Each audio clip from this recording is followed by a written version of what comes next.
Am I the asshole for telling the truth at my best friend's wedding during my toast? I'm a 30-year-old male and my best friend got married last week. I just bought a house and my wife is expecting our son in November, so I let him know I was limited in what I could contribute financially. But I did tell him I would try my best. So I went to the bachelor party in Miami, I rented the tux, and paid for mine and my wife's dinner at the rehearsal dinner. I also had a gift of $300 that I was going to give them, but we will get to why I didn't.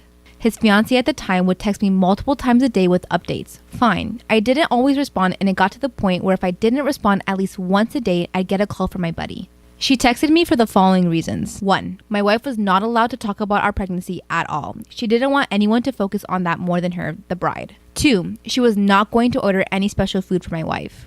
No one asked her to. My wife was fine with whatever she was going to be served. 3. I was not helping the groom enough. He had to help her with favors, seating charts, and programs, so I had to help him with those things according to her. 4. She said if I was a true best man, I would offer to pay for the bar bill.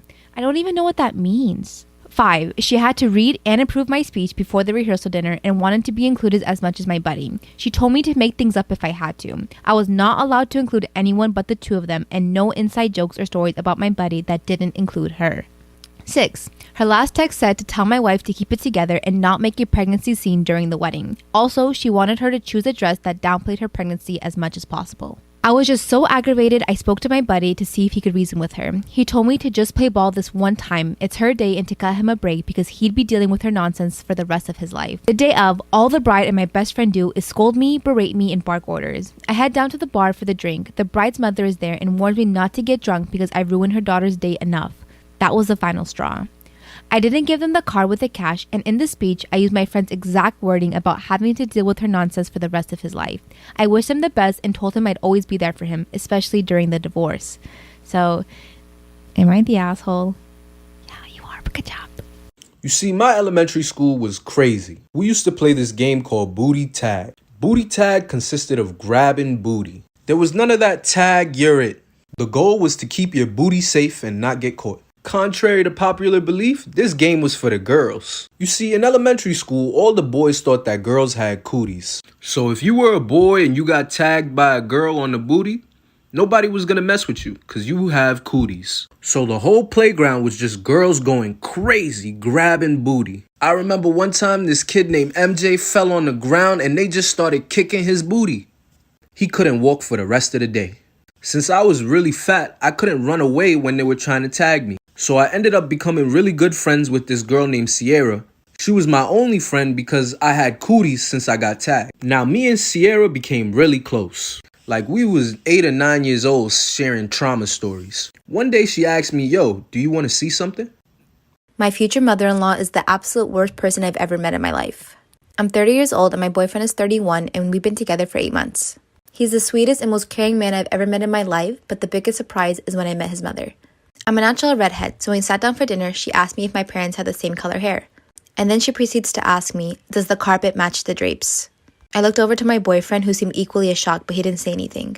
And when I didn't respond back, she said, don't worry, I'll ask my son about it later. She then went on to attack my appearance and said my hair was too curly and I really needed to learn how to run a brush through my hair and think about my appearance more when I'm out with her son. And when I lost my appetite, she told me it was a good thing that I'm watching what I eat because it would be a shame if I got any bigger. This was my first meeting with this woman, and as soon as I got into my car, I burst into tears until I got home. I told my boyfriend I needed some time. He went into apology overload, and this started by sending me flowers to my office every day and leaving me messages. He said he spoke with his mom and promised this would never happen again. With this reassurance, I decided to give it another chance. My 47 female life is destroyed, and I am beyond devastated.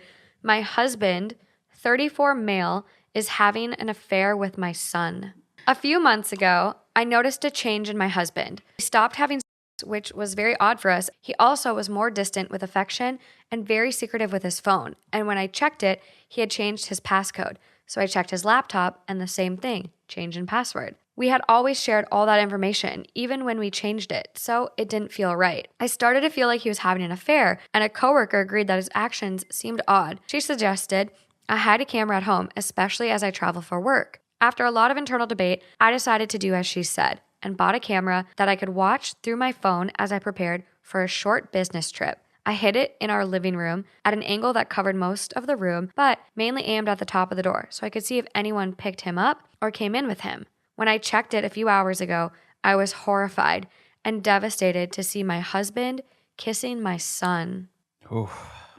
November last year, I gave birth to our first baby. It's the first in my family and the sixth in my husband's family. It's important to say that all 6 kids are boys and my mother-in-law is in some sick, crazy girl phase. Ever since we made the announcement, my mother-in-law convinced herself that I was pregnant with a girl. I told her that once we knew the gender, she'd be the first person to know. Lo and behold, it was a boy. We told my mother-in-law we were having a boy, but she was still convinced it was a girl. She told the whole side of the family that it was a girl, and I corrected her, but she told them I was just annoyed because I wanted a boy first. I wanted a healthy baby. I didn't give a damn about the sex. She told them that we were naming the girl after her mom, which we will never do because my hubby hates his grandma. When the baby shower gift started to come, I noticed a lot of things that wasn't in the register, like embroidered things with the grandma's name on it. Well, the baby was born, and imagine the surprise, it was a boy, just like we have been telling everyone. The problem, for them at least, is that now the baby has plenty of girl clothes that we plan on putting on our son, specifically for his family video calls and for pictures with them. After Saturday, my mother-in-law gave us a call and started screaming because we were making the elders uncomfortable for not sticking to a masculine color scheme for the baby's clothes. She said we have to stop being childish. She just thought my belly shape was more like a girl than for a boy. I told my mother-in-law that we will not be changing the baby's clothes and just to wait until the dresses start fitting. He will look adorable. This is a story of the time that I got caught making out with a boy at a movie theater. So me and this kid were talking. I met him at school. And he had asked me one day if I wanted to chill with him, go to the mall, and then later go to the movies. And in high school, if a boy asked you to go to the movies, you know what was about to go down. And just to clarify, that means to make out, nothing more. I just want to make that clear. And nothing wrong with that if you do end up doing anything more, but not me. So it was me, my friend, him, and his friend. So we spent most of the day at the mall and then made our way over at nighttime to the movies. And we went to the latest movie. I think it was like 10 o'clock, but that was the last showing for the night. We got thirsty while we were watching the movie, so me and the kid I was talking to walked to the snack stand, but they told us that they were closed and the register was shut down. And being 15 years old, I caused a whole scene and tried to talk to the manager, but they weren't having it. Then me and the kid walked back to the movie, and you know how when you walk in, there's like a railing all the way down? Well, he picked me up, put me on the railing, we started making out, and then the door opened. My fiance's girl best friend has never liked me. We were all hanging out when Madison and Michael came out from a room with Madison crying. Michael looks at me and starts swearing and says I'm a raging bitch. Being hormonal and pregnant, I start crying and asking what's wrong. Proceeds to tell me about the text message I sent Madison. I told her I would not allow her near our child. I only sent this text message after the many racist texts she sent me about my child and I, me being biracial and all. Instead of hearing me out, Michael kicked me out of the house that we shared. On my way out, I felt a lower cramp in my abdomen, and I thought nothing of this because I was not due for another 3 weeks. When I flinched from the pain, Michael told me to stop faking. On my way to my mom's, I felt a gush of water and immediately turned the car around so that I would make it to the hospital. I tried calling Michael numerous times, but my call was quickly declined. I gave birth to our baby all by myself.